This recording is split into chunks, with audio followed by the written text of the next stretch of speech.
fam. How is everybody doing? Get your libations. It's Friday, and we're not going to go on for too long tonight because I know it's a makeup show, but I also know that you got things to do. You done had a long week and stuff been going on, and it's 10 o'clock, so we're going to get it in, we're going to get it out, and I really want to hear what you all have to say about something very, very, very, very, very specific, because we're not just going to talk about one thing. Now, we're going to talk about a couple things. We're going to make it kind of fast. So, and I want to get the calls in kind of early. Please, everybody, when you do call in, be concise. Before we do that, let's get to what we get to. Please, please, please, please, please, please, please, please hit that like button for me. Costs you nothing. Please go to subscribe-to-brown.com. Again, costs you nothing. So please do that for me. As always, if you are inclined to donate, you can go to donatebrown.com or patreon.com/ycarnell. But you can hit that subscribe button for free. You can hit that like button for nothing. It helps me. You can hit that bell if you have not already to get notifications. I would appreciate that. And I am doing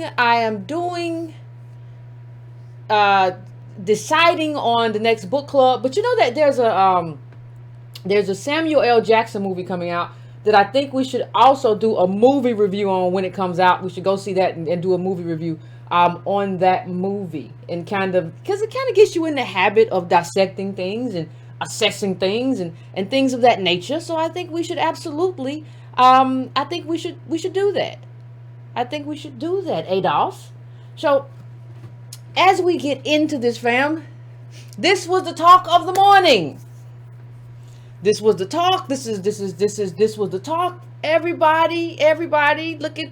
And there were a lot of mixed feelings. We're self-interested. And shout out to my brother who was in the picture for that. That brother right there was beautiful in the blue. It was, I know who you are, but brother, you wore that blue. Let me just tell you, that was a perfect picture. It was a beautiful picture. And there were a lot of beautiful pictures in this New York Times article. And I just want I understand, fam. Somebody's already in the comments. I understand. We're going to talk about it. That's one of the things I want to talk about when we have the calls. That's one of the kind of conversations that I want us to have. But I want to say a few things. The first thing I want to say is this. That brother wasn't the only beautiful ADOS in those pictures. Like, you all were a beautiful group of people, and you could see the love came through in the pictures. Like, you didn't have to, I don't even think you had to be there to see like the love come through in the pictures the way the love came through in those pictures. So I mean, shout out to us. And another thing I just want to say in terms of this article, I was very proud of everybody who got interviewed for this article, because everybody was on message. Right? Everybody knew we didn't have anybody. Well, I'm just here, I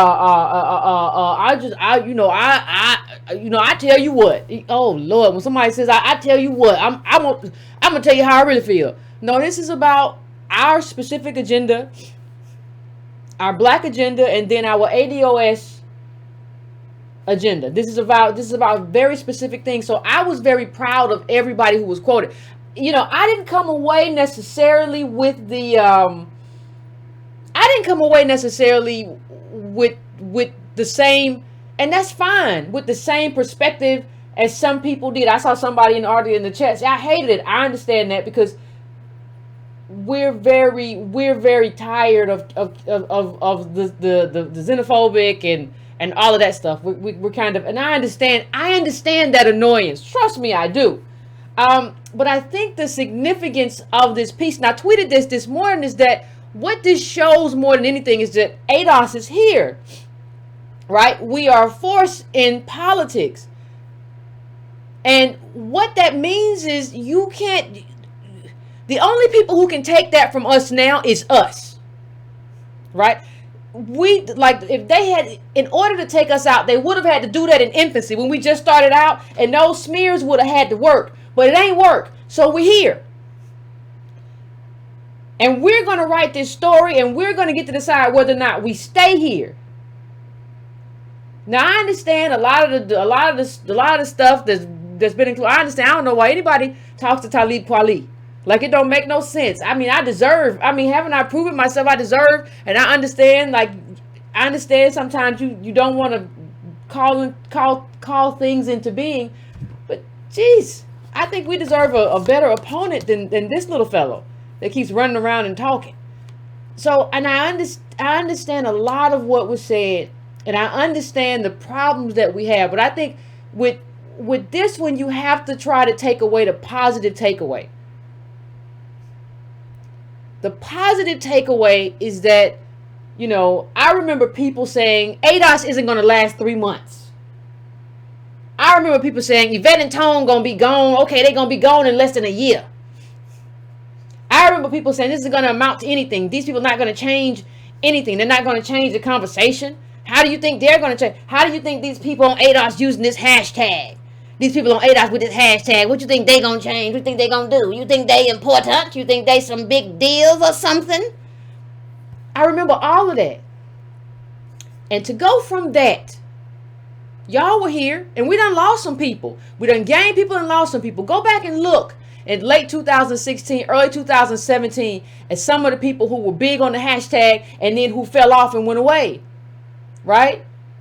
But we kept that momentum to the point that we are the ones who are deciding what is happening. We are the ones who are setting the agenda. We are the ones who are saying, listen, ADOS wants something very specific. We're a very specific group. And we have black immigrant allies. So we have a black agenda, which includes black immigrants. And we have an ADOS reparations agenda, which is tied to slavery and brings us all together in an ideological umbrella that is bigger than just melanin or being tied to Africa. It's based on shared values and who we are and what we want to see happen in our own politics. We have, whether or not we really understand it, I think what this shows is how far ADOS has come. And I think that's how we need to look at it. It's okay. It's okay to disagree with it. That's fine. There were some things in there I disagreed with. Absolutely. Absolutely some things in there that I said, I wish that hadn't been in there. I wish that hadn't been said. I wish we hadn't spent so much time on that. Yeah, but we here. Like, we here. We survived all the attacks, and there are going to be new attacks coming, trust me. And whether or not we stay here will be determined by us. And that was my takeaway from the article. And I want to hear everybody else's takeaway too. But I just want to make sure that we're clear of who we are and how we're transforming politics and what this article says. Because see, the thing is, let me just say this before I go on. I don't want us to get exhausted. Well, what do you mean, Yvette? What do you mean? We're not tired. Well, you don't feel tired quite yet, right? You don't feel tired. You don't feel tired quite yet. But exhaustion has a way of sneaking up on you. And you can have outrage exhaustion if you go off on too much. You can you'll just walk away like, I'm tired. I've seen people do that with ADOS. I'm just tired. I just walk away. I'm tired. I think you have to decide like what to like go at full-throatedly. And if this is yours, if you found something in there, and I understand there was stuff in there I disagree with too, then go for it. But what I'm saying is make sure you're okay. As we go through this journey, make sure you're okay. Make sure you're doing some self-care. Make sure you're not getting so outraged at everything that you're not kind of loving yourself and doing what you need to do for yourself and taking time away from your laptop or whatever. You have to do that. You do your meetings, do your ADOS chapter, everything you got to do. I'm just saying that you have to be very careful because there's going to be a next phase to this, whether everybody realizes or not. That's why I said we have to be a serious people. There's a time to be, we have a great time when we get together. We are ADOS, we have fun, and we laugh with each other in love. That's wonderful. But like, it's time out for being comedians. It's time out for just saying, well, I'm just going to play around with this and see how it feels. It's time out. You don't try ADOS on anymore. You don't try the ADOS shoe on anymore. Either you wear this shoe, either you with this boot, you 10 toes down, or you ain't. That's what we are. So let me just make all that clear. And we can all talk about the article when y'all call in. If you have specific parts though, just bring those specific parts in that you might have highlighted. And we'll have a conversation. So I just wanted to make sure that like everybody was clear on that. I just wanted to make sure that everybody was clear on that as we go through this. And the second thing I want to talk about, because it's still going on. second thing people talk about, because it's still happening. And I want to give a shout out. Because when you do something good, like if you do something that's where did this go? Where did this just go that quick? If you do something that's bad, I'm going to talk about it. And that's fair. That's what I do. But I want to give a shout out to Representative Bobby Rush today, who signed on and said that, Comcast needs to be broken up. I want to give a shout out to him. When you do something good, you should get praise. And if you do something that's not so good, then we should talk about that too. And so we should have the conversation, and we should shout the man out and say, you know what? You did good. You did good. And let me just take that into kind of a different phase of the conversation. I want to make sure that we're clear on one other thing. The thing that I want to make sure that we're clear on as we talk to the Congressional Black Caucus and we talk to all of these people, I want to be clear on the fact that what this is what this should be telling you, what you should be getting from what is happening right here, is that we can be your friends. We can work together. If we get on the same page, we rise and fall as a collective. If we get on the same page, that is a good thing. If we get on the same page, that is a wonderful thing in terms of black politics and what we can do together. Right? Is it not? Am I wrong? If I'm wrong, let me know. So I'm trying to bring up the letter right now I'm trying to bring up the letter that he wrote. But when if we don't want to be an enemy to anybody. We just have an agenda. Right? We just have an agenda. And to the extent that you are in favor of that agenda, we are in favor of you. To the extent that you are opposing that agenda, we are opposing you. That's just all it is. It's really quite simple. It's really quite simple. So this is the letter that he wrote in encouraging and saying that Comcast should be broken up. And I think that was a courageous thing to do, because there's a lot of Comcast money floating around Capitol Hill, a lot of Comcast money floating around the Congressional Black Caucus. So for you to go out front and say what you said, and let's just kind of bring that up a little bit so that everybody can read it. I am dismayed that Comcast is attempting to undo the United States' oldest civil rights statute, the Civil Rights Act of 1866. Hereafter, the act, and specifically Section 1, which has been the bedrock civil rights law for more than 150 years, by asserting that a person who was denied the right to a contract must prove that race was but for the cause of such denial, an impossible standard to meet. The Civil Rights Act of 1866 guarantees all persons, regardless of race, an equal right to make and enforce contracts. In pursuing this case to the Supreme Court of the United States, hereafter Supreme Court, Comcast is putting corporate profits ahead of public interest and is employing a scorched earth policy to defend a corporate business decision. Pretty much. Pretty much. That's what I see. See the same thing that I see. We're on the same page. See if I can go. As I write this letter, I am moved by the fact that Senator Lyman Trammell from my home state of Illinois was the lead sponsor of this act, the original one. That's what he's talking about. At a time when it was desperately needed, he stepped forward and provided aid to the oppressed. And that's what he's doing right now. And you get a salute for that. You absolutely do. You absolutely do. Because let me just say this. Let me bring this down a little bit. There we go. See, here's the issue. Here's the issue. What are y'all talking about in the chat with watermelons and bananas? But here's the issue. what you saw. And there were some people who helped behind the scenes with this. One person in particular who I was very surprised about. And you know who you are. And you could have been done this. You could have, ADOS got to push everybody to do everything. ADOS got to push everybody to come together and work together and be on the same accord. We trying. You know who you are, but next time you just got to come through sooner. Next time you just got to do your thing. Next time this is a learning experience, but we rise together, fall together, people. I don't think y'all understand this. And I'm not talking about my ADOS family. I'm talking about everybody else. This is what it is. Now, here's the thing I would say to the Congressional Black Caucus.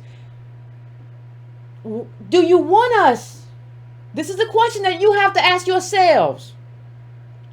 We're supporting Congressman Rush right now. Everybody else has to ask themselves, do you want us on your side or ringing your phones? Because I've heard what everybody's saying. I've talked to people there. And they're saying we tired of these ADOS people calling us and making us tired, and we feel real raggedy right now, and they won't stop calling and talking about this. And you see what happened was I got it late. I was running late, and I went to pick up some turkey sandwiches, and what happened? I was running. He did what? We dropped it off where? What Byron did? What he had said? And the truth of the matter is, none of that matters in terms of what happened now. What happened then? We can leave that right there. The question is, what do we do now? The question is, how do we move? Right? Because politics is all about how you move. So how are we going to move? I don't want to hear, well, see, they tired of, do you want us on your side or not? Do you want to fight us, or do you want us to be the wind beneath your wings? Do you want us on your phone, blowing up your line, making everybody tired? And you ain't got enough wind in you. Do you want us that way, or do you want us to be on the same side? We've shown you through what we do and how we do that we can be very effective.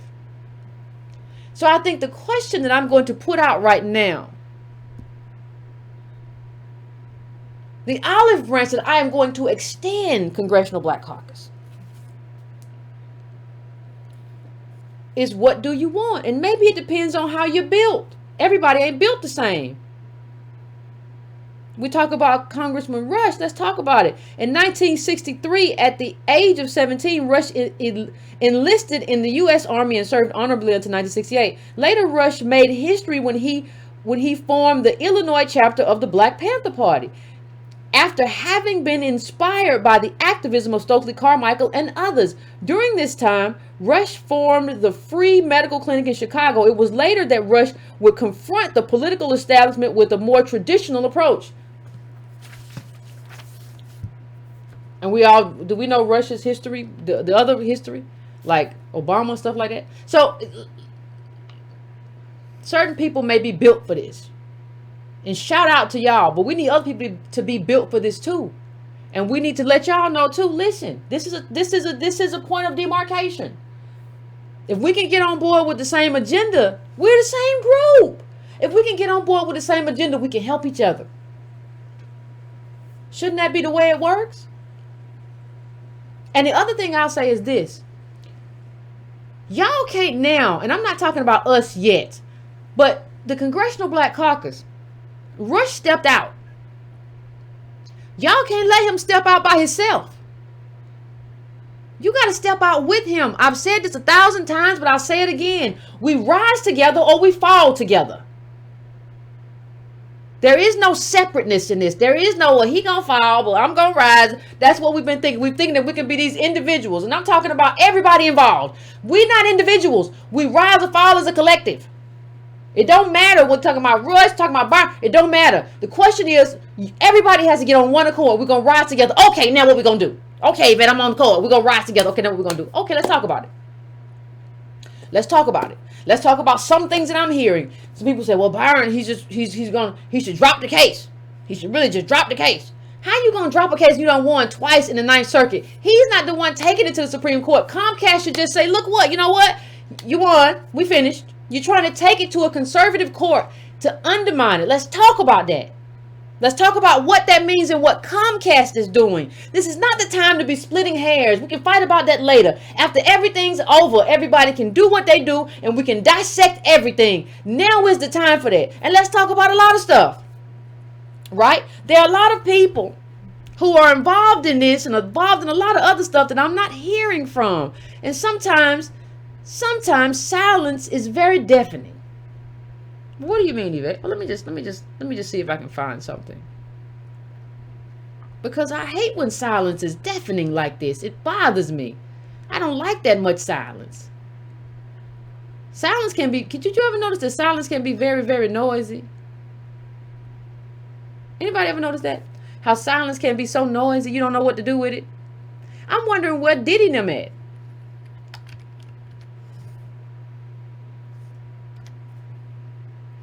I'm just asking a question. I don't even know why it's, I mean, I don't even know why that would be an issue. I'm just trying to ask a question. Where is he at? Has anybody seen him? Has anybody seen the people? Has anybody seen Magic Johnson? Do you know why I'm asking about these people? Does anybody know?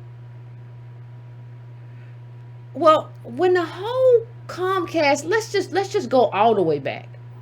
When the whole Comcast merger thing happened, that Obama's White House asked Byron to speak out about. So it wasn't just him. Don't nobody want to give Obama none of that though. Obama don't get none of the work. He just gets all the praise, even though he didn't do nothing for us. One of the things that's very interesting is that two of the people. Hold on, let me see if I can bring this up. I could have sworn I already brought that up. Two of the people who were mentioned as like, well, they're going to have diversity. They're going to have diversity. They absolutely are going to have that. Right? They're going to have it. Because we're going to have Diddy and Magic Johnson. Hot diggity dog. We're going to have them and they're going to have Aspire and they're going to have Revolt. And we have diversity. I'm just wondering.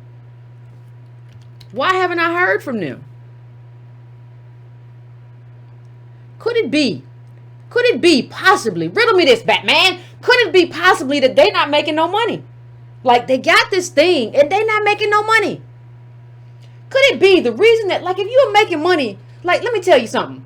The way a lot of these people work, business people in general, if you're making enough money to defend somebody, you're going to defend them.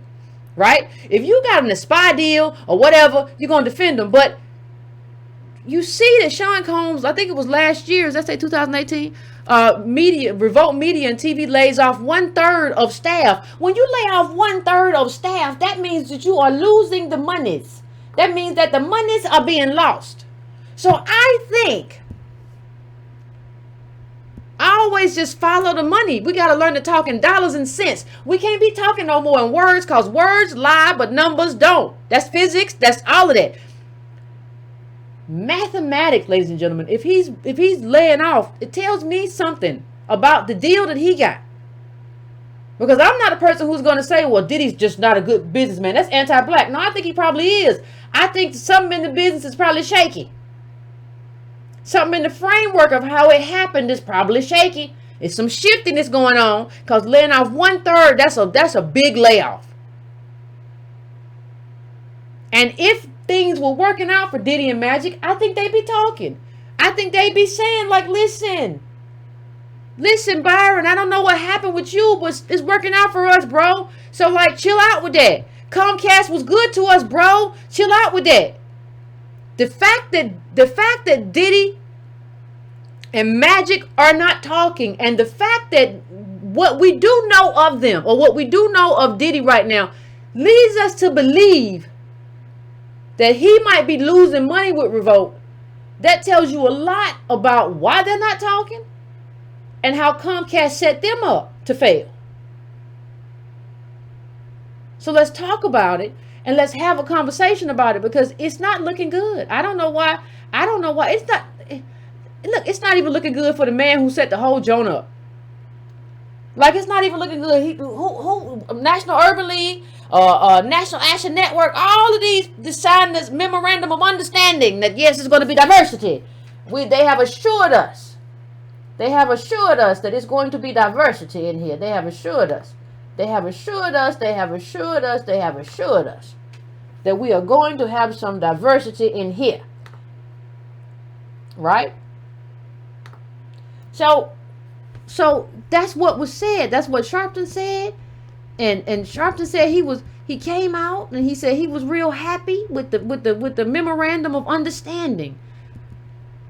But something strange kind of happened. Hold on one second. That even Al Sharpton has admitted, we got to understand when we have leaders who have been wrong. And we don't check people. Reverend Al Sharpton speaks out against Comcast for their 2017 speaks out against Comcast for their decision to decrease distribution of the World Network, the largest African American religious network in the world, reaching 3 billion people worldwide. What are you saying? But you blessed the partnership, Al. They said it was diversity.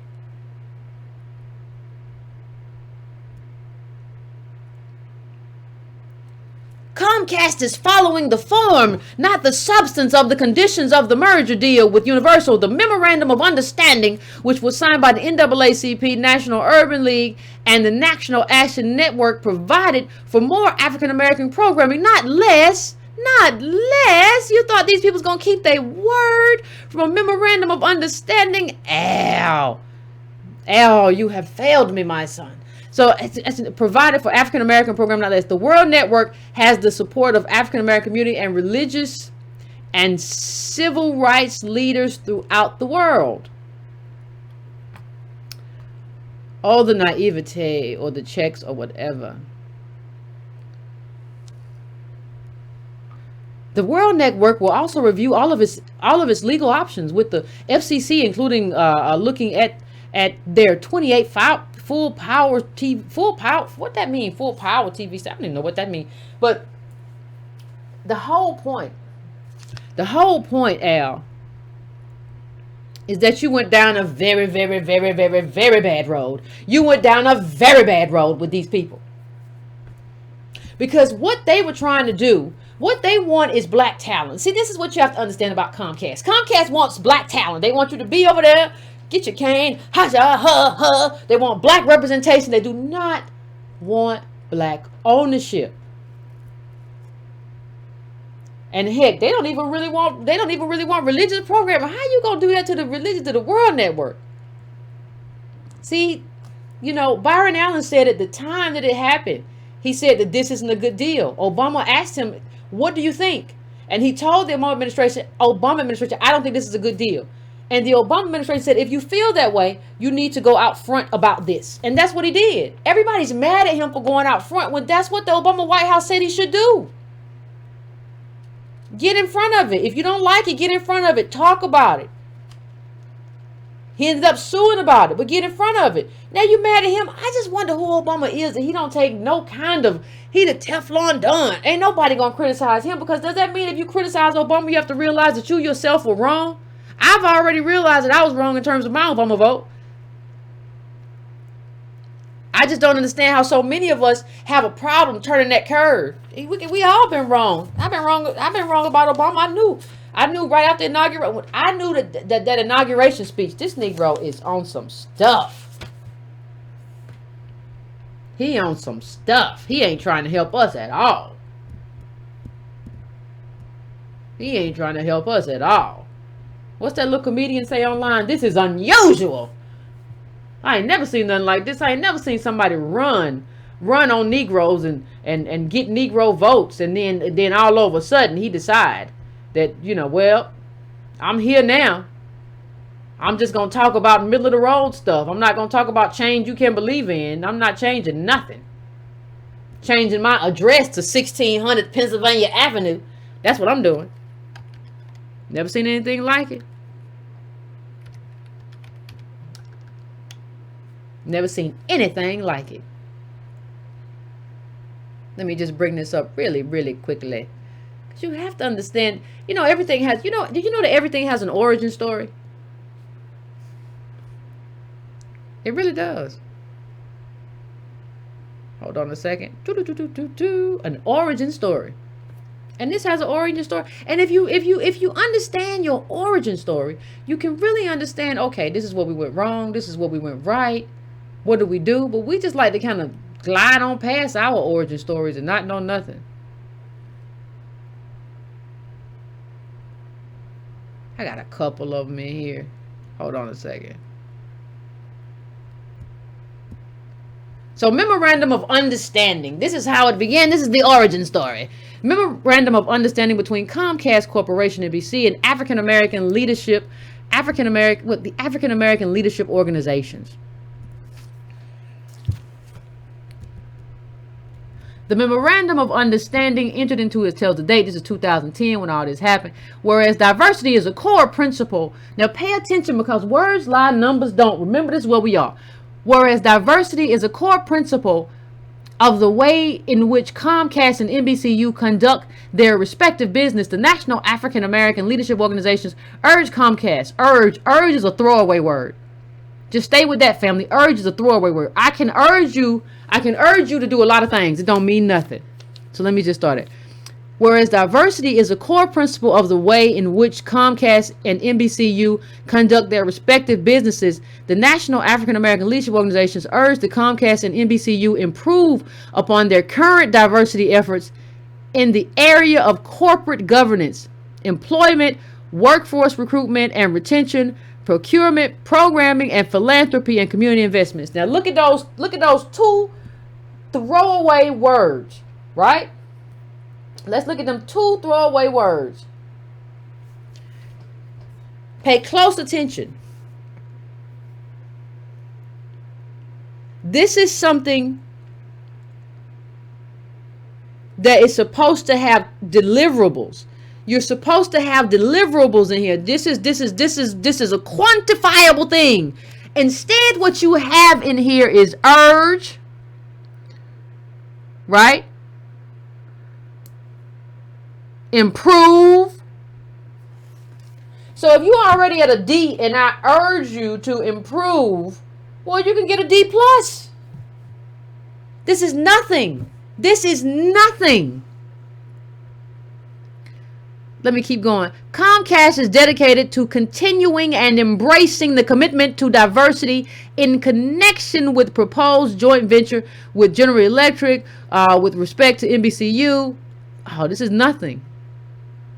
And to incorporating and expanding. Understand there are no markers, so you have to have a marker. You're gonna include how many ADOS, how much ADOS ownership versus representation, how many networks, how many channels. There's nothing quantifiable. There's nothing quantifiable in here. Nothing quantifiable. Nothing. There are no markers. There are no measures. There are no benchmarks. There are no dates. There is nothing. This is nothing. Nothing.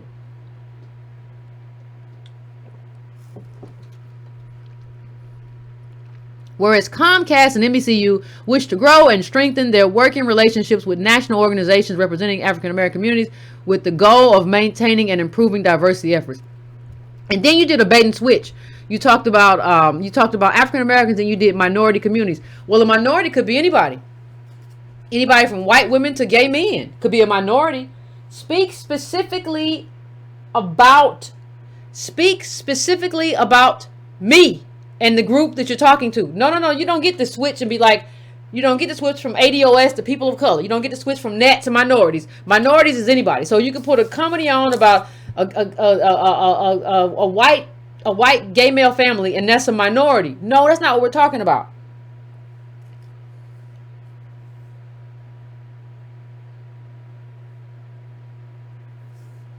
You didn't have a transparent meeting that was supposed to be had and released and everybody talk about it. You didn't have that transparent meeting that you committed to and that was scheduled. You didn't have that. And you released none of what was said. This is a backdoor corral of ADOS. And I don't even know. Like, let me just see if there's anything else in here I need to read. Yeah, that's about it.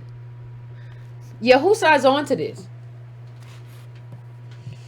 Who signs on to this? That's the question that we should ask ourselves. Who signs on to something like this? Something so vague. It's so vague as to be meaningless. You know, if if you go to court and you have a contract that's vague, you create a contract that's unenforceable, right? Like, how long are you gonna? There's nothing here except, Al Sharpton went, and basically what happened, he told him to, like, y'all be better and increase diversity and help minorities. That's how we got here. We have to figure out how we got from here to here. We got here with that. What we have to learn from that is that we have to have specifics, quantifiables. And what we have to also own, and nobody really wants to own this publicly, is that Al Sharpton isn't the one who should be leading us in this next phase. You had a choice. You went on 60 Minutes and you said Obama, you were criticizing him into the second term. I don't know what kind of leader of people does that. If you're leading me, you hold whoever's in the White House accountable regardless. Then you entered into this Memorandum of Understanding that has led us all the way to the Civil Rights Act of 1866 potentially being dismantled. You have to own that. And nobody has made Al Sharpton own that albatross around his neck as he should be. This is a problem.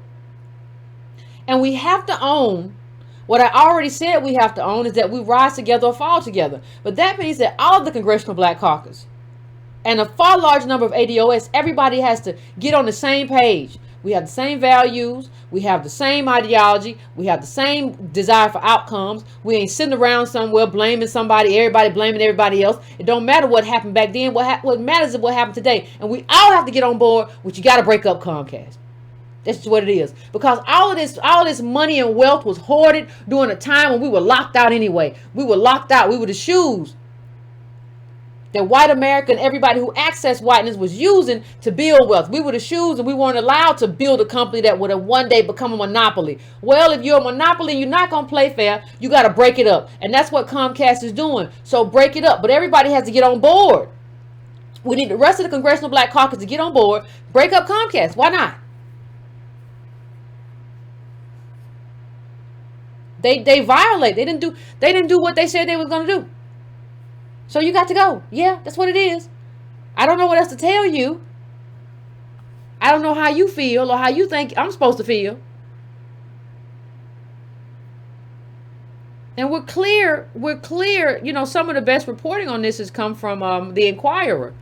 Valerie Russ has done some very good reporting, and shout out to her. When people do good work, you have to shout them out.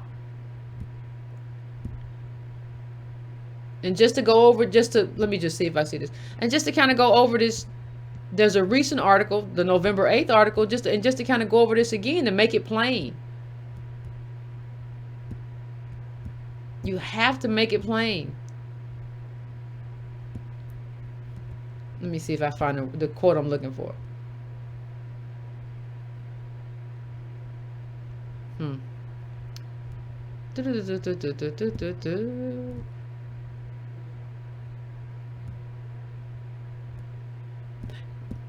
Yeah, here we go. Let me put this up right here.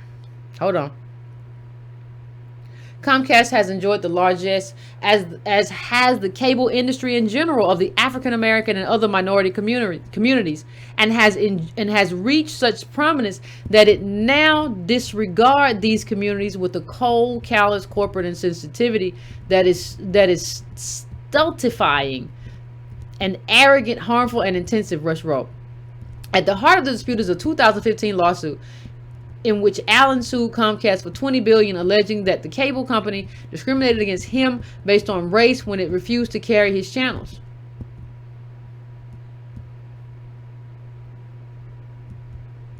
And let's hear what some experts say about it.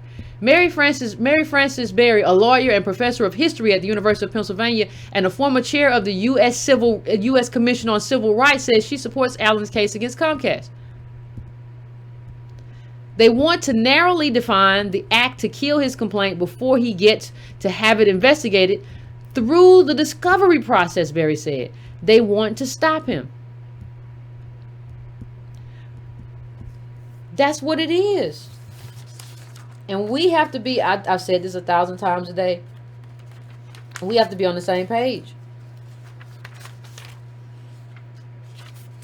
Do you know how much more powerful this is if we're on the same page? Do you know how much more powerful we are if we're not if we're not taking cues from Al Sharpton?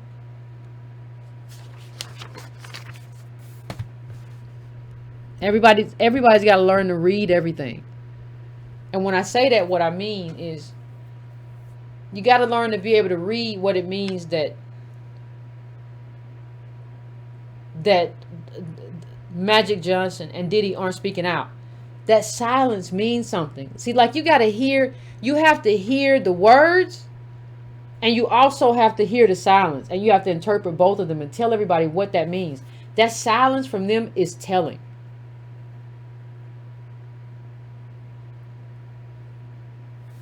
That's telling. That tells you everything you need to know. If Comcast was doing good by Diddy and Magic, they would be talking right now. I'm not just telling you just to read between the lines. I'm also telling you to understand who is not talking.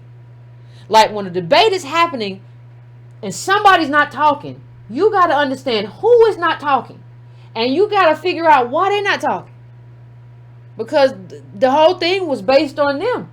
The whole thing was based on, we do have diversity. We got Diddy, and we got Magic, and we got Revolt and Aspire, and they gonna have their stuff, and it's gonna be good and it's wonderful. Why y'all not talking? I want to hear from Diddy. Call out, shout out, bro. Holla at me.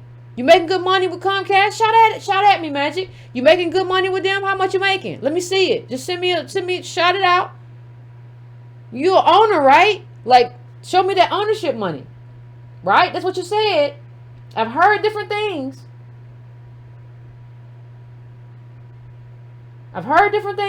So let me know what this money looks like. Because it looks to me like y'all got taken advantage of too. You just don't want to talk about it. If you didn't, you would. If you was getting banked from Comcast, you'd be like, yo, I'm getting fired. I don't know what happened with you, but we good, bro. You'll be defending them. Why not? So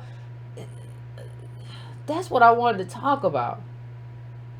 Somebody said Jay-Z will always be a front. Well, some people have a price and some people have a really low price. And I just want to know, like, are you for ownership or are you just for black representation? Let's talk about it. Let's have a conversation. So I said I wasn't going to go as long today because I want to hear from y'all. We're at the 45-minute mark. I normally go an hour. But I'm going to take a break, come back to the calls, and let's just have some conversation because I want to have some real back and forth.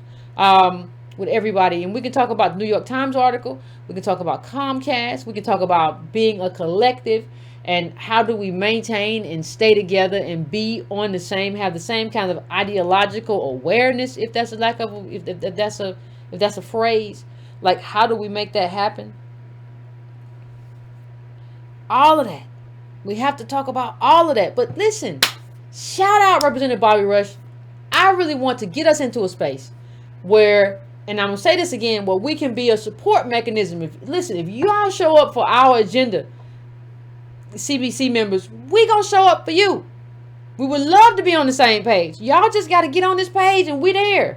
We've already shown you how much we've been on your butts that we can do this. We can do this. We can make a lot of noise. We're active in what we do. We can do it. You just got to decide, are you going to be over here with us? Or you going to be over there? I don't think being over there is going to be comfortable because we're a young group. Like, we 2.5 years old. We're only going to grow. We're only going to get bigger. So this is a choice that you have to make. So that's another conversation, but think about it. But, shout out to Rush. We appreciate it. You built different and everybody needs to stand with you, and ADOS needs to stand with you on this. Don't give me that stuff too either. Well, Yvette, he didn't do this right. Everybody ain't gonna do everything right. I'm not looking for perfection, but you right on this and I'm gonna stand with you on this. I'm not gonna let you fall because we can't do that because that's trust. That's how you build trust. If a representative does something that's good and is good for the community, they step out on courage, you have to stand with them or else they don't trust you or your group anymore, or your lineage anymore, or what you stand for anymore, or your agenda anymore, because I stepped out on behalf of this and they just left me and I got attacked and people was chasing me down the street and it was dark and the street lights wasn't on and they wasn't nowhere to be found. So you don't want that either. So there has to be a collective kind of understanding about that. But in a 1 second, I'm gonna go to a break because I'm really interested in what everybody has to say about the article. I know I saw a lot of feelings online. I saw a lot of feelings. It was just feelings on feelings on feelings. And I understand that because we take our stuff seriously. We take what we do seriously. So I totally understand that. But I want to hear what you have to say, and we can hash it out. But I just don't want to. I want to make sure that everybody is, as we go forward, is okay. Like, because we're gonna be in this. We're gonna be in this. Like, this is a lineage. We're a group, and we're a familial group, but we're also a group who is doing politics towards a specific agenda. So we're gonna be in this together for the long haul. So we might as well figure out how to do it and take care of ourselves and everybody else, all the rest of our group. So go onto the phones. Give me a few minutes to set up as usual. In the meantime, hit that like button, and I will be back.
are back, fam. We are back on this Friday.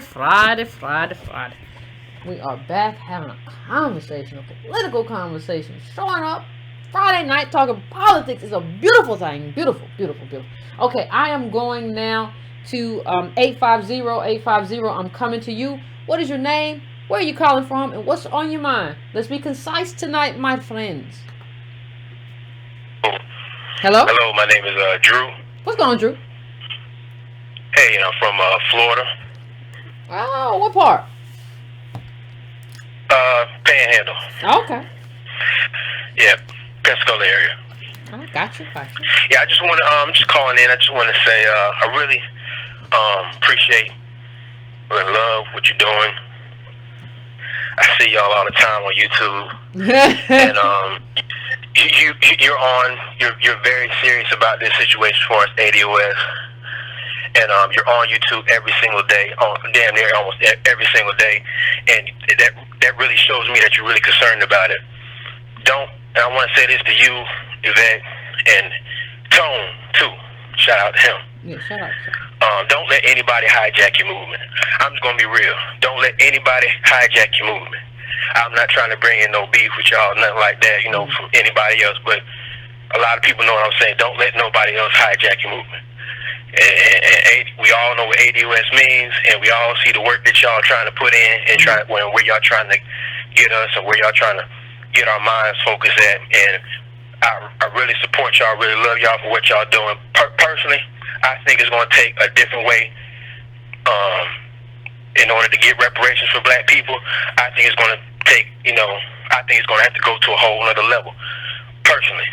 But as far as what y'all doing, I really like, I really get what y'all doing. I'm on board, I'm ADOS too, but okay. I just want to say that don't let nobody hijack your movement. I love what y'all doing there. Thank you, fam. I appreciate you. Thank you so much, fam. I appreciate you calling in. Yeah, I appreciate you calling in. Ain't nobody hijacking nothing. I've been here. I'm going to my next call. Nothing. I'm going to 678. 678. What's your name? Where you calling from? And what's on your mind? Hello? Hey, 678. What's on your mind? I wanted to know. Can you hear me? I can hear you fine. What's going on? Oh, okay. I wanted to know, what do you think is going to be the outcome on this Wednesday? Oh, you mean the Supreme Court case? What you talking about? The thing is, I don't know. Because here's the thing. We know we have a conservative court, right? We know that. That's something that we know. But the other thing is, there have been members who have kind of switched it up a little bit, right? Gorsuch being one. So it depends on how it all falls. But the thing that kind of makes me weary and real concerned is the fact that they wanted to deal with this Civil Rights Act. That was apparent in terms of like why they accepted it and how it went down.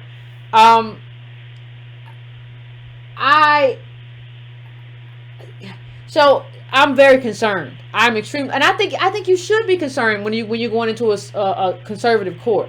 But I also understand that things happen. I saw Gorsuch side with Native Americans on a lot of stuff. I'm not saying that bodes well for us or anything. I mean, anything could happen. Clarence Thomas could get a strike of genius. I mean, anything could happen. So I don't want to forecast anything. I just think that we have to keep the pressure up. I don't want to forecast anything. This is conservative court. So I don't think they're necessarily looking out for ADOS best interest. But I think anything is possible if you make a good case. Anything can happen if you make a good and formidable case. And I think that's what we have to do. And Byron can do that in the courtroom. But I think we have to do it out here. And we have to demand that our allies show up. White liberal media isn't talking about this at all. Where y'all at? Because y'all can talk about impeachment 24/7. And I'm not saying impeachment shouldn't be covered. But you can watch a whole Rachel Maddow show, or a whole little Chris Matthews show, or a whole little, what's the other one's name that comes in between them? The 8 o'clock child. You can watch a whole one of them, and ain't nobody talking about this. How are you not talking about this, especially when Trump's DOJ is involved? You all have blacked out this subject. And you could talk about the harassment suit or whatever was going on with at NBC or whatever, but you can't talk about this. It's a problem to me, and I think people, in media and liberal media, and I think they're showing their lack of solidarity to ADOS by how they're dealing with this case. And I think we need to take note, because everybody wants us to show up and vote for their specific candidate on election day. So when election day come around, they want us to show up. You got to show up and vote for Democratic candidate. You can't vote Democrat down ballot. You got to vote. You're not showing up for me, though. You got to show up for me. Politics is an exchange. Voting is an exchange. I need you to show up for me. You can't not show up for me then be like, well, why you voting Democrat down ballot? Why you not voting at the top of the ticket? You don't get to ask me questions, because when this was happening, and you're going to shoehorn your way in there anyway, but when this was happening, you didn't show up for me. So I'm not going to forecast it or anything like that, but those are my views. Okay, well, that's all I wanted to know. It's a little frightening. Oh, a lot of frightening. Okay, well, I'll let you go on to the next caller. And thanks, fam. No, I appreciate it. For answering my question. No, I appreciate it. All right. I appreciate it, fam. Thank you. All right. Thank you, fam. I am going to the next caller. I am going to 215. 215, what's your name? Where you calling from? What's on your mind? I am going to the next. Turn your background down, 215. Turn your background down. 215, what's your name? Where you calling from? 215, turn that background down. My name's Pamela Brownson. Turn your background down. Turn your background down.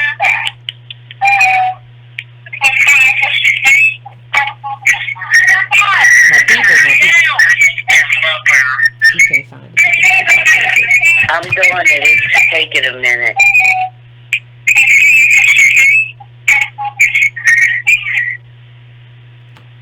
Okay, so do I actually talk on the phone? Yep, talk now on the phone. On the phone. Talk on the phone. To me. Yep. Okay. See, I don't know how to use this. I understand, but you're good. Okay. My name's Pamela Brownson. Sometimes I write it online as Pamela Mosby Brownson. Okay. I'm the founder of AAIPD. Okay, what's that?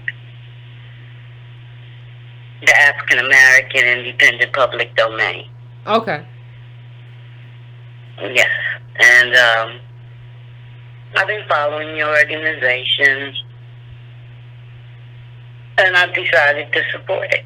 Thank you. Period. Thank In the you. story, I'm not going to try to line up my ideologies with you guys, but that's not happening. Everybody has to have their own thing, but we all have to have one goal, and we need to get our reparations. The just community. We have over 75,000 black females missing just here in the U.S. We gotta get our people back. And the only way I know how to do that is by being a businesswoman and negotiating. So I got to do my thing separately, because that thing can't taint what you're doing. You understand? Uh-huh. But my idea, where I was going with it, where I've been going with it for years, is that the merchant's going to have to pay up. The merchant's going to have to pay up. And what to say about it. The merchants are going to have to pay up. They enslaved us with their law, their slave law. There was no law that said we were slaves until they put it in the Constitution. You got that? So I'm going to do my thing my way. And I'm going to do it angrily. Because I'm angry. And I'm going to enjoy watching you all do your thing your way. But at the end of that path, we are going to meet and we're going to have our reparations. All right. Okay? Okay. I saw what they were doing to y'all. I saw they were keeping y'all from getting any media attention. Mm. Still. I saw that. They did it to me. But see, I'm an old woman. You can do things to me that you cannot do to Yvette right now. Oh, snappy. Things that you cannot do to Antonio. You got that? I got it. And I don't like your political ideologies. That's fine. your business. I don't care. Because if it was up to me, we would start a Dawes Peace Party, and I'd run you, and I'd run Antonio for president, okay? I hear you. Oh, I'm sorry, I didn't mean to holler at you, baby. It's all right. It's all right. I've been I hollered didn't at holler before. But I'm mad. Because I see where we can do what we need to do, and we can do it with Yvette, and we can do it with Antonio. We don't have to wait for a white woman to come and fight for reparations for us when we got you. What's your problem, woman? You know, time is running out the file. And I say we can raise the money. If they can raise $200,000 to put that angel in the grave,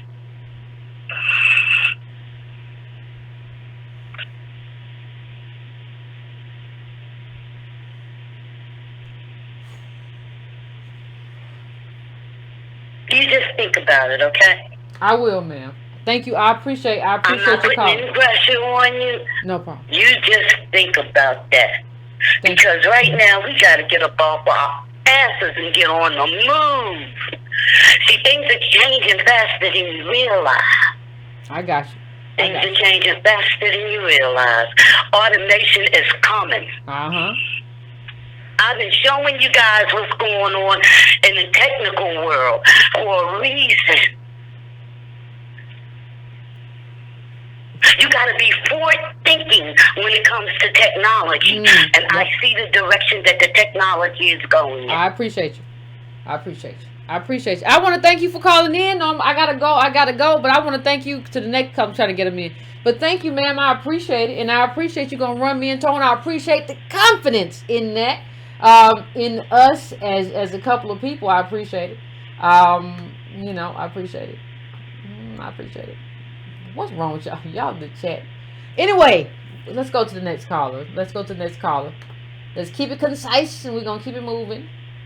Who am I going to go to next? I got two of these in the chat. I'm going to 30163. 30163. I'm coming to you because I got two 301s. So 30163. I'm coming to you. Yes, Yvette, can you hear me? I can hear you fine, bro. How you doing? Oh, great. Thank you for taking my call. Now, let's get into this, okay? Get into it. Case with Byron Allen. Get into it, bro. I want to talk about 5 players, and please give me a minute to get a rundown. Okay, what'd you say your name was, brother? What'd you say your name was? What'd you say your name was? I'm sorry. Excuse me? What'd you say your name was? I lost it that quick if you said it. I'm sorry. What's your name? BA. Okay. BA. Okay. General Electric, Comcast, Obama, this Memorandum of Understanding, and Byron Allen. Let's start with General Electric. That's where this all starts from. General Electric in the 80s and 90s was the bluest of blue chip companies. Okay? In the last 10 years, General Electric done went bankrupt 3 or 4 times. It's a house of cards. General Electric should no longer be a corporation. General Electric should have went down with the mortgage downfall. But it didn't. Because as you stated for a long time, these people, everybody's seeking advantages. So the CEO of General Electric in 2008 goes to the Obama administration And he assigns on to this council, this business council. Obama names him chairman, Jeffrey Immelt. Okay. You tell the story now. Gather around, people. The company was going down, was going under. It was selling all of its assets, but it wasn't selling enough of its assets. One of its biggest assets was NBC Universal. There were no takers. Nobody had the money but Comcast. But there was a problem in that you were combining a programming company, NBC Universal, with the distributor, Comcast. And nobody had done it on that level. So in order to get this thing done, you needed the support of the community. And this is where the Obama administration comes in. Obama went and grabbed Reverend Al Sharpton. And you remember when they met in the snow, in that snowstorm? They was in the snow. One of them didn't have no hat. I wouldn't be in the snow with no hat. I said one of them didn't have no hat. I think that was Ben Jealous, but I wouldn't be in the snow with no hat. But Obama sent them outside with a big goose egg, nothing for a black agenda. I remember they was in the snow. Yeah, I remember that. Exactly, and nobody knew what they went in there for. Nope. But we can say they didn't go in there to talk about us because nothing came of it. Absolutely. As soon as they met with Obama, I believe, I wasn't there, but I wouldn't doubt that they were talking about this merger or this buyout of Comcast and NBC Universal. That's what they were talking about, and they had to get the support of the community. So they signed on. They got Reverend Al, NAACP, and the Urban League. Nobody said that these guys were the leaders of Black America. We didn't vote. Nobody knew anything. Nobody said that they could engage in a memorandum of understanding on our behalf with NBC Universal and Comcast. But they did it anyway, in my opinion, at the direction of President Obama. President Obama never met a white cause that he didn't want to wrap himself around. And General Electric was a failing business, a failing corporation, and Obama wrapped himself around it. And if you look at the Memorandum of Understanding, you're right. It's very confusing. It's unclear. It's nothing. But one part of it is very clear, and that's the payout, the payoff, Yvette. Part of that Memorandum of Understanding states that Comcast, which already had a large diversity department, but it was to establish board of directors for diversity. Okay? It was to establish this board of directors for diversity. And on this board of directors, they put all of the members were members of the National Action Network, the Urban League, and the NAACP. The chairman was Reverend Al's right-hand man.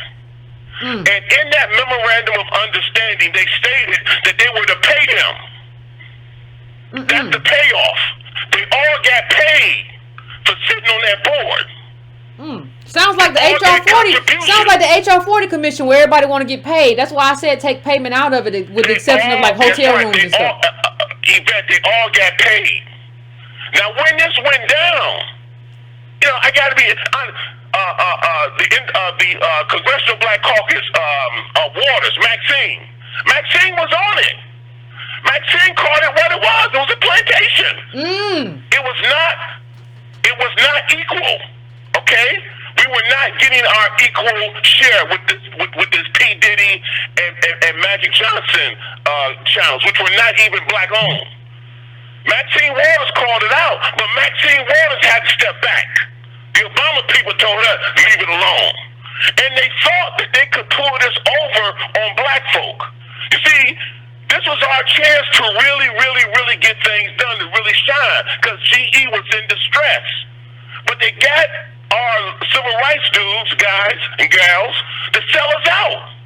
And here's the thing, Yvette. Okay. Here was the fly in the milk, or the monkey rich. Yeah, the fly the buttermilk. Okay? The fly the buttermilk. You on it? Come on. They didn't see Byron Allen. They didn't see him coming. Byron Allen came out of nowhere. Yeah, he did. And said, hold on. I got 6-7 high definition channels. If you put me on Comcast, my market value goes to, 10 to 20 billion dollars. Now black business, as you stated, ain't no money in black business. Black business is a sham.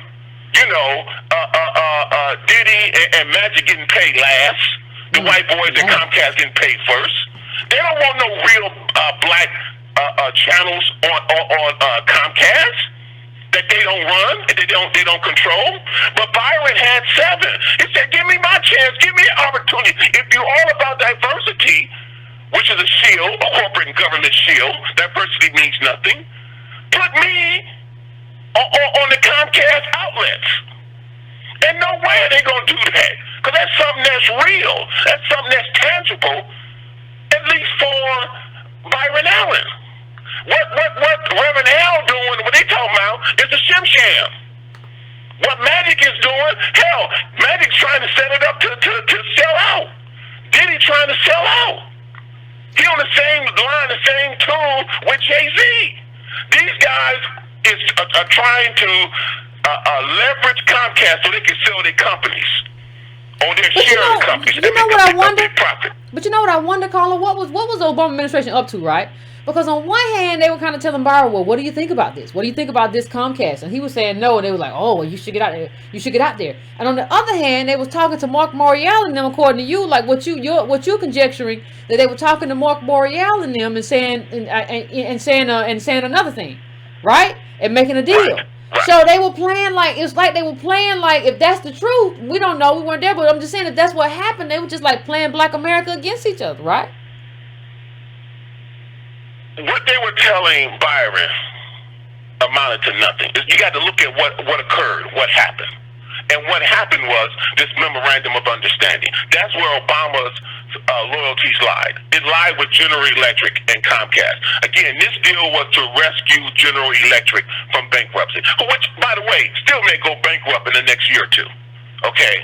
This was what it was all. But they needed, in order to pass through antitrust, because they had to go through the antitrust meal 4 years ago when they first bought it out. Mm-hmm. And they made it through antitrust. You want to know why they made it through antitrust?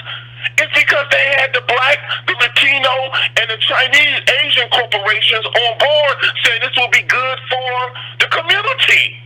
That's how they made it through. Yeah. This is before Byron let it be known that, hey, there's a black man that owns his own outlets. Give me a chance. Give me an opportunity. But again, when it comes to African Americans, we're not talking about nothing. Yeah. Obama tell us anything. And I'm okay, but when you look at how the Obama administration proceeded, it gave black folk nothing. But whenever there was a white corporation, a white governor, like that hurricane that went through New Jersey and New York, that Obama gave them an untold amount, $50 billion, to rescue the Jersey Shore.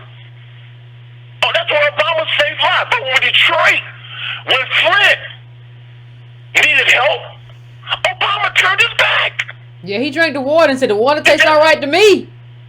When Detroit went bankrupt, they needed, the mayor of Detroit went to Obama and wanted $1 billion. Obama's still in the drop dead. Keep it moving. I'm just saying, this whole thing, and by the way, get the Supreme Court. If the conservatives on the Supreme Court, Yvette, applied their logic to the Byron Allen Comcast case, the same logic they applied to those reverse discrimination cases in the 80s, where they said race is too important, it's too much of a stain on our society to give people a quote-unquote advantage because of their race. We have to use the highest standard of strict scrutiny. If they applied that reasoning with the discrimination that Byron Allen is alleging, he should win hands down. If discrimination is evil and wicked in these quote-unquote reverse discrimination cases, it should be evil and wicked even more so in straight discrimination cases. And if you were to say, you know, it has to be 100% discrimination or racism is the reason why you didn't get what it is what you wanted, that it just can't be one factor. It has to be the totality. That makes no damn sense. Yeah. And it's unprovable. Okay, you can't ever prove this the only factor. Yes. So but the thing is, they never saw Byron coming. They never saw him. That if they knew that Byron had the wherewithal, Byron would have been in on those meetings with the three horsemen. Okay, that he was excluded from. See, Byron would have been in when they were talking about trying to get this through the Justice Department, this merger through the Justice Department. Byron wasn't in on those talks. Okay? And all I'm saying is, I'm going to wait. I'm going to give it some time because I'm really trying to find information in the deal that the Asians got. Because the Asians worked the deal, a Memorandum of Understanding, too. The Latinos, the Hispanics worked out, but here's the deal. The Hispanics got their own. Television is theirs. They got their own networks. I saw them, who killed Malcolm X, right? On cable television. And it was on a Latino station. All right? I just want to know what did they get out of the deal. How are they moving? Okay, because this we're talking about money. Media is big business, and you got to ask yourself: do you want to be a beggar, or do you want to control your own destiny? That's what it's all about. Do you want to always have to go to these white folk and ask them for A, B, C, and D when you can get it for yourself? You here, you 14% of the population. Now let's try to get 14% of the money. Well, 14% of the ownership. 14% of the ownership. And 14% of the actually. And thank you, fam. I appreciate it. I appreciate you calling in. That was a good call. But yeah, like you said, it's 14% of the ownership. They want black faces in high places. When like really what you're talking about is black ownership, right? Because then if you know, because then they have a responsibility. That's what we've always talked about, though. Ownership over representation. Representation is one thing. What do you own? Like, do you have distribution channels? All of that. Like, that's a conversation to be had. So I'm going to 773. I'm coming to you. What's your name? What's on your mind? Hey, Yvette, what's going on? What's going on? This is Marlon from Chicago, Ado, Chicago. Hey, Marlon. And I just wanted to give everybody, let everybody know how the Bobby Rush thing happened. So, one of our folks here in Chicago, Ado, Chicago, her name is Sherry Rimbert. Sherry, actually, a bunch of us have been calling Bobby Rush's office, trying to make him sign on to the amicus brief and put out a statement. And Sherry texted me earlier this week and said she was actually able to get in touch with one of his aides. So she told him about the amicus brief, told him about the case. He wasn't familiar with it. And he promised to get back to her. So I think that was Monday. So the next day, she followed up, and the same aide said that they weren't sure if Bobby Rush was going to put out a statement or not, but that he would get back with her later in the week. Okay. So yesterday, she followed up again, and the aide told her that Bobby Rush was going to put out a statement in favor of Byron Allen and sign an amicus brief. Well, this morning we wake up, and he kept his word. So I just wanted to give her some props for that because she did a great job. And I just want people to know, and I tell my people down here all the time, you don't need anybody's permission to advocate for yourself. You don't have to ask anybody's permission. If you know the code, if you know what to do, just handle business. And that's what she did, and we got some good results out of it. So shout out to her, shout out to Bobby Rush, and we're going to be making some rounds this weekend to try and get some more support from a couple other folks next week. So hopefully, I'll see some other articles coming out pretty soon. Well, thanks for the call, Marlon, and shout out to her too. I appreciate that. But thanks for the call. Thanks for the call and letting us know how. But Ado Chicago always stands up, so we already know how y'all do. Yvette, one last thing before What's I forget. up? Tomorrow, if you're in Chicago, there's a Health and Human Services Committee meeting at Malcolm X College from 1 to 4. And the chair of the meeting has invited NCOBRA and a bunch of other Pan-Africanists to sit on the panel. And so they're spinning it as a reparations symposium. Chicago tried to get on the panel. We couldn't make it happen. But we will be there in mass because it's a city council meeting, so they have to open up for question and answers. Okay, so if you're yeah, in definitely Chicago be there. tomorrow, Definitely be there. Malcolm X Yeah. College, Yeah, this is we'll a bit be out much. there. This is a bit much. This is a bit much. And you know, there are some people who, you know, it's great for us to all be a part of the same conversation, but some people are basically trying to get us out of here so that they can sit there and get whatever I don't even know what they're getting or what they're not getting. I have no idea why they just want to sit here and do nothing. Like you just want to occupy the space just for the sake of occupying the space. What is that about? So definitely, if you are, Well, I know what they're getting. I know What they they're getting? getting. Well, they're hoping for, and I've talked with some of the NCOBRA folks personally. They hope to get a reparations commission formed in Chicago, funded with $1 million to study reparations in Chicago. And their form of reparations, as we all know, it consists of people of African descent. Going nowhere. And according to Cam Howard, who's the chair of NCOBRA in Chicago, people of African descent is everybody who went through the transatlantic slave trade. So they hope to get $1 million to get a commission to study reparations in Chicago. And if that commission happens to get some money from the city, they want to take that money and put it in a private fund that's managed by NCOBRA and then pass it out to non-for-profits, the non-for-profits of their choosing. Oh, the non-for-profit game. That's the game, huh? That's the hustle. The non-for-profit hustle is what they It's own. a money grab. God, dog, how do you know shame, my dude? Like, everybody's on this money grab. Yeah. We're gonna funnel all the money through here, and we're gonna get some. And then the thing don't make no sense. Why would you have it just for all people of African descent? That don't even make no sense. That's stupid stuff. Why be so? I'm so tired of stupid ideas from stupid people. I don't know what to do. It don't make no sense, Cam. And you. And this is coming from him directly, so I'm not. This isn't conjecture. This is what he told me word for word. So. Oh, I'm so tired of the non-profit hustle. But thank you so much, Martin. I appreciate it. That was enlightening. I appreciate it. God damn. Thank you. Thank you.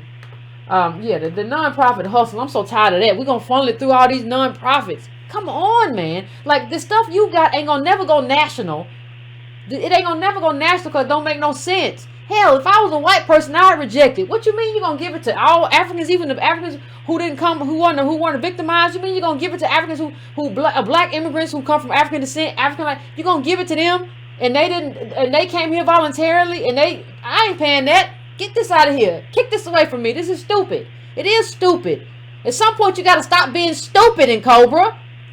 Just stop chasing the bag. I don't know how many bags you need. How many Kangos do you need to buy? How much dashikis cost? Maybe we can raise funds for your dashiki fund, and you won't have to stop chasing the bag to get it. This non-profit hustle is a problem. Stop this. You're hurting yourselves and you're hurting your people. You look silly. Everybody looks at you and just ha ha ha. You're a joke right now. This is silly what you're doing. Stop this hustle. This is a hustle. This non-profit, we're gonna get $1 million, right? And we're gonna have 4 non-profits, right? And we're gonna funnel it through, and we're gonna study some things. Anyway, let me go to the next call. There's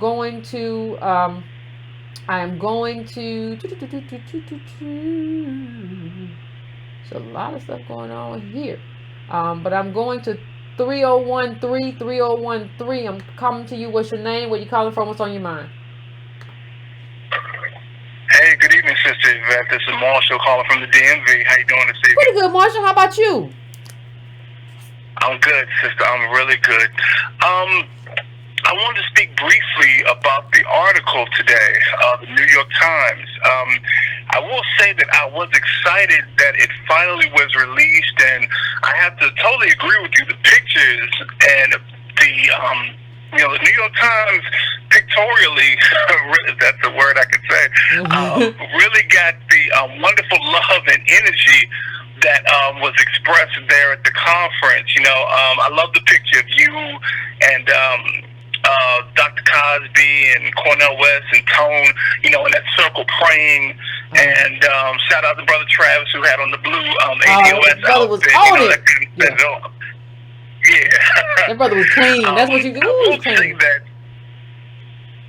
I will say that when it came to the story, I expected it to be a little more even. I didn't expect it to be a total love fest for ADOS, but I'm glad that it didn't put too much effort into.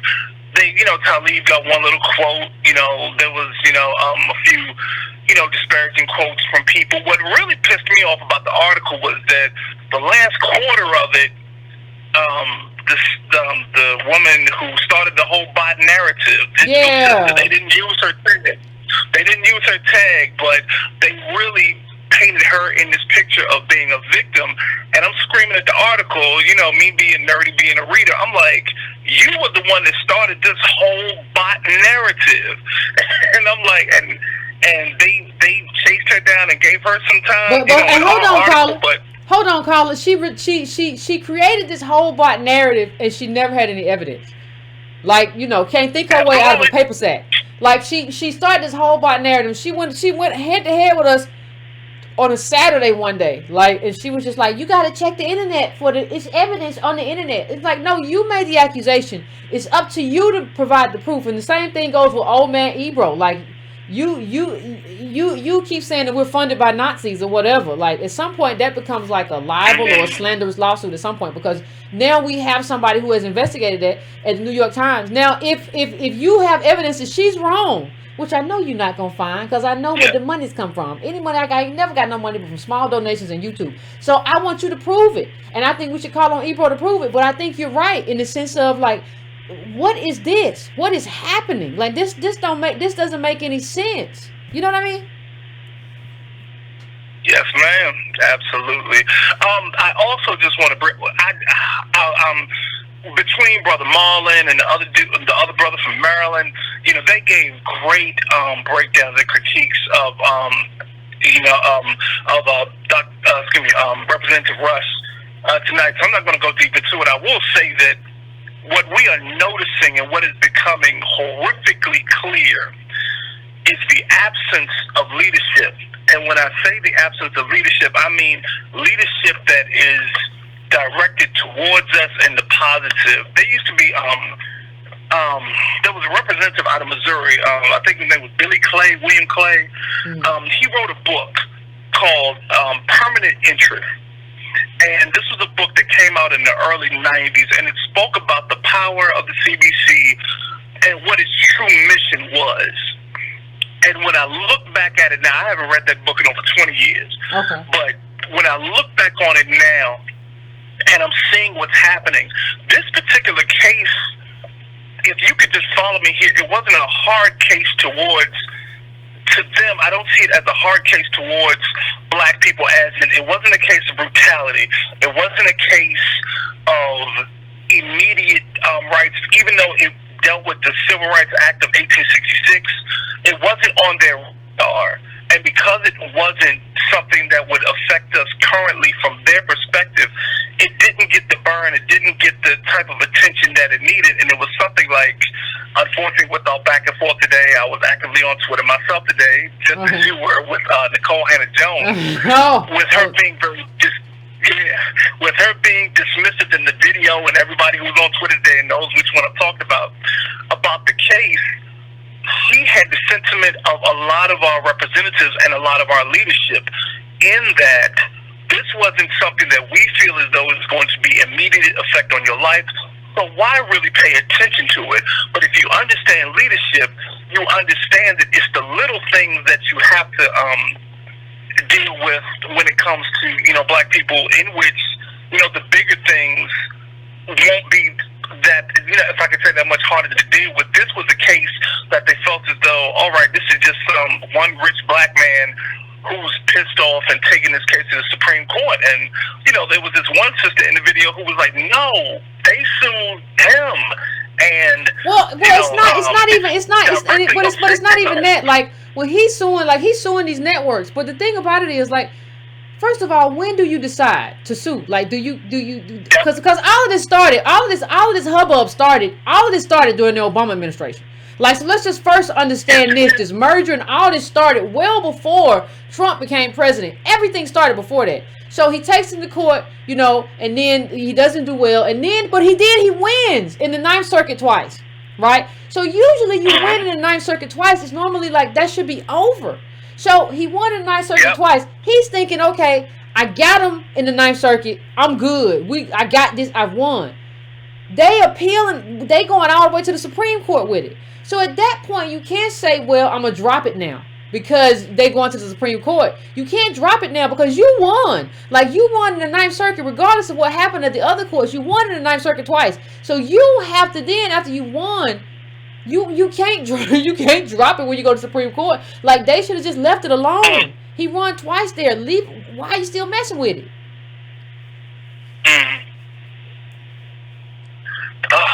Don't make no sense. Like, you lose, you win, you get them in the Ninth Circuit, you get them. Okay, good. Well, I've won twice. And then, like, why are you still coming at me? That should be it. Like, we should have pressured Comcast way back then. But I'm not saying, like, this is like, we'll have an opportunity at some point. And I'm going to let you finish, Carl. I don't want you to think I'm not. We'll have an opportunity at some point to do a whole autopsy on everything that went wrong with this. For everybody. We can do that whole thing. But I think one of the things we have to learn is that when it's time to be a collective, you got to be a collective. Like, when it's time to come together, you come together. And I can get on you later. Why you were out the back door like that? And you spilled the orange juice and I slipped up and fell. Don't do that junk no more when we running out the house. We can do all of that later on. Like, we can have a conversation about what went wrong and autopsy, the whole thing. But, like, we don't understand it. Like, it's not time to autopsy it when you're in the middle of a battle. It's not time when you're, like, shooting an arrow to say, well, I don't know why you shot that arrow that way. You don't even know how to hold your bow. I'm so disappointed. Like, no, you have to come together when it's time to come together, and everybody can hold everybody accountable after the fact. But when it's time to fight, it's kind of time to fight. Absolutely, Yvette. I want to end, and I just want to just give you something light to think about while you're going into the weekend, and put a little smile on your face. I wrote something on Twitter in which, in this whole back and forth with, a lot of these blue checks. Okay. And one of the things that really pulled me into Breaking Brown and a lot of the analysis, the wonderful analysis that you give, is the quote you always phrase, and I got to imitate you a little bit because I hear your voice in my ear a lot during the day. You don't know enough. And I joke myself. I'll be about place of business, and I'll be sitting here giggling when I hear, some more elders come in and talk about, want to have a little political discussion and so forth. And in my ear, you're always ringing in my ear. You don't know enough, but I can't tell them that, because I'm trying to be respectful. Well, you know what you have to do? You know what you have to do? You have to ask the questions that reveal that they don't know enough. Like, they'll say, well, Byron lost this case. Well, what did he win at? And they say, well, he never did win. No, that's not the case. Like, what did he win at? Okay, well, who invited him into this? Well, he invited himself. No. He had a conversation. He said it on the Breakfast Club. That's not me saying it. That's the Breakfast Club.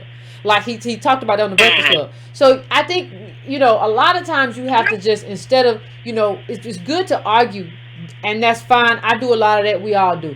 But sometimes it's all about the questions that you ask that will reveal to the person in their own self that, okay, I may not know it, I may not have researched enough, or okay, maybe I think about this. Sometimes it's good to just kind of back away and ask questions and see, and you can look at people and kind of see their mind work. Yeah, absolutely. I'm always trying to bring people into just thinking more. I remember, and I'm gonna get off the phone when I say this. I think it was either James Farmer or one of the aides of Dr. King when they were talking about Malcolm X. And he was saying that even if you didn't agree with Malcolm X, you had to go back and rethink your reason or your strategy as to why you were even, debating him in the first place. And that's what I try to lead people, with, in debate or just, in discussion.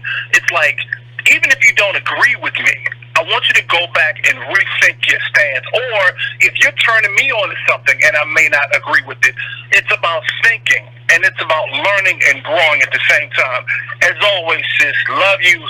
keep striving, Thank you, fam. and I'll talk at you again soon. All right, fam. I appreciate you. I'm going to my next call. I am going to. Where am I going? I'm going to 202. 202. What's your name? Where you calling from? What's on your mind? Hey, Yvette, how you doing this evening? Pretty good. How about you? I'm doing well. I'm calling from the DMV. My name is Solomon. And just to start off, as always, I want to say thank you for all that you and Tone do. The way you guys have coalesced the data and distilled it to the community has really, given folks an orientation about who we are, what we stand for, as you always say, and also a jumping off point to think about our own civil rights and our own self-determination really deeply, whether it be from reading or activism. And then to that end, my wife and I are taking off work on Wednesday, and we will be at the oral arguments. Hopefully we can get in and call in, and we can tell ADOS family what we heard on both sides firsthand. So hopefully that happens. With regards to tonight's show, you mentioned Bobby Rush. Shout out to Bobby Rush, by the way. You also mentioned Reverend Al Sharpton, and to me, black celebrity in our institutions, in particular with the Comcast case, fall into two categories: Johnny come lately or don't give a damn. And for instance, Karen Hunter came after you, I think, a little while ago on Twitter. I wouldn't call it coming after me. That's not what I would call it. Go ahead. I said I wouldn't call it coming after me. What she did. I said I wouldn't call it coming after me, but yeah, she added me. Go on, though. Go on. I'm sorry. Right. She had Byron Allen on her show. Where she told me she was having. Yeah. He went on there and is explaining the merger case in great detail, to her credit for having him on at least. But she still didn't have the wherewithal at that point to make the connection as to why ADOS is not supporting the Harriet movie, or to give us an apology and make it seem like, we're just haters. No, we want our civil rights, and also on that same show, to segue,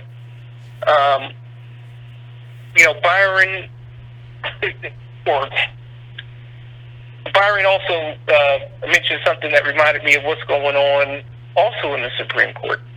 So guess what's happening on November 12th?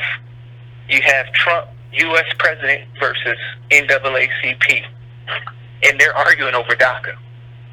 And that just underscores our need, the importance of Project Takeover.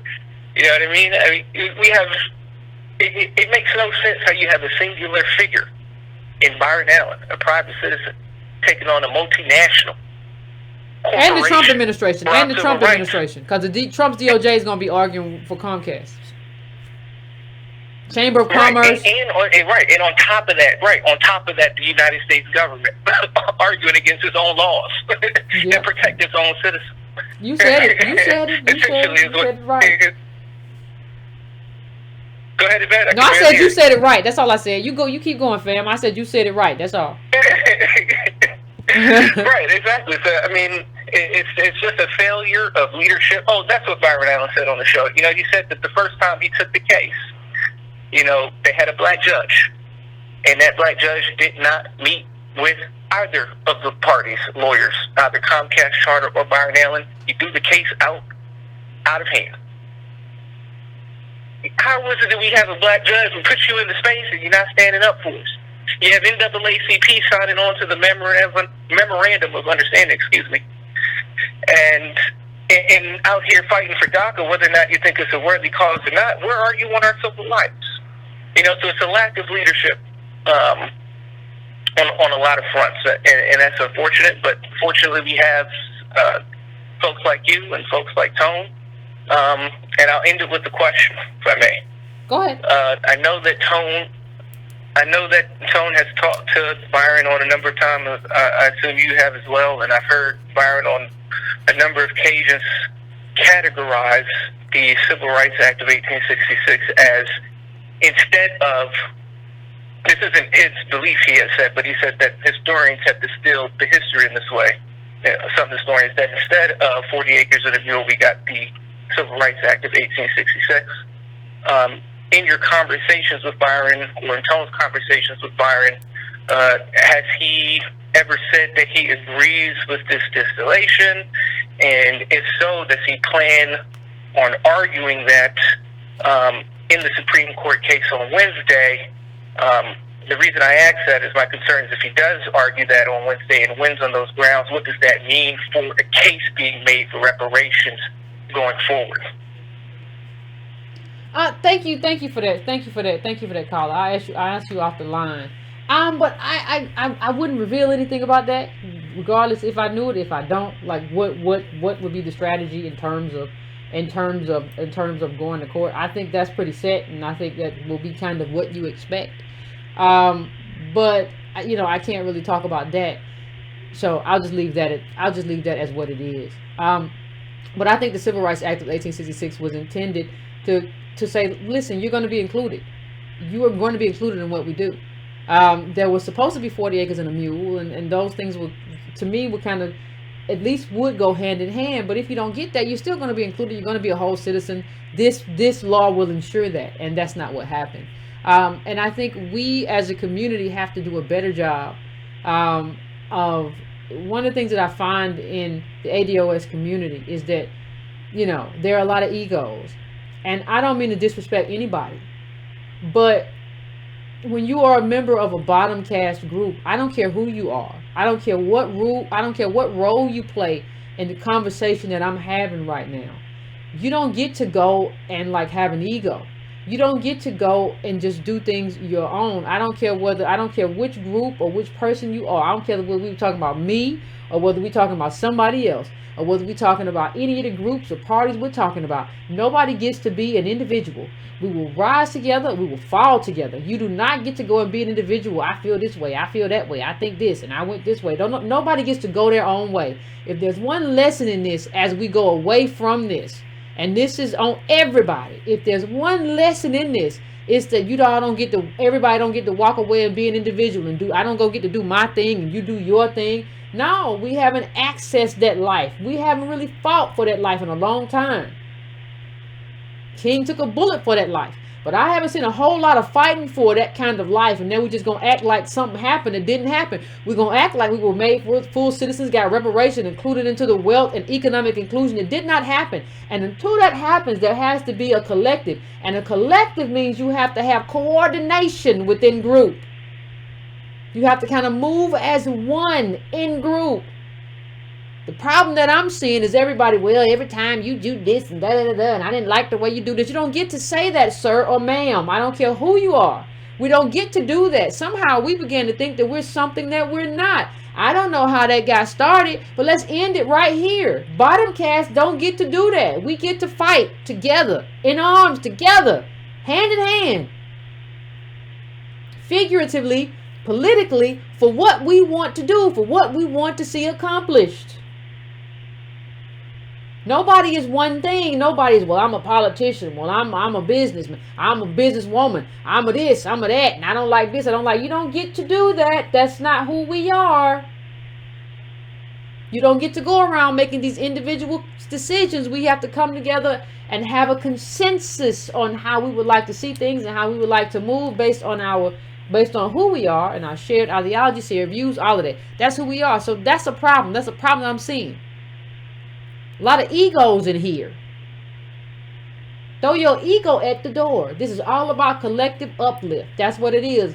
Mistakes were made. Mistakes will be made again, but hopefully they won't be the same one. Just don't make the same mistake. Ladies and gentlemen, we're at the end of the show. We had a full call list today. I'm sorry to get there, everybody. I promised I was going to be a shorter day because I said everybody's going to be tired. It's only 13 minutes shorter, but shorter is shorter. I'm going to keep my promise. Anyway, fam, please hit that like button before you leave. I would appreciate it. Just hit that like button. Please hit that bell if you have not hit that bell, so you get notifications. Please share if you have not shared. If you don't share, we got to talk and get the message out there. Please do all of that. Subscribe to brown.com. It's also free. If you want to contribute, as always, donatebrown.com. Newsletter, you can do that as well.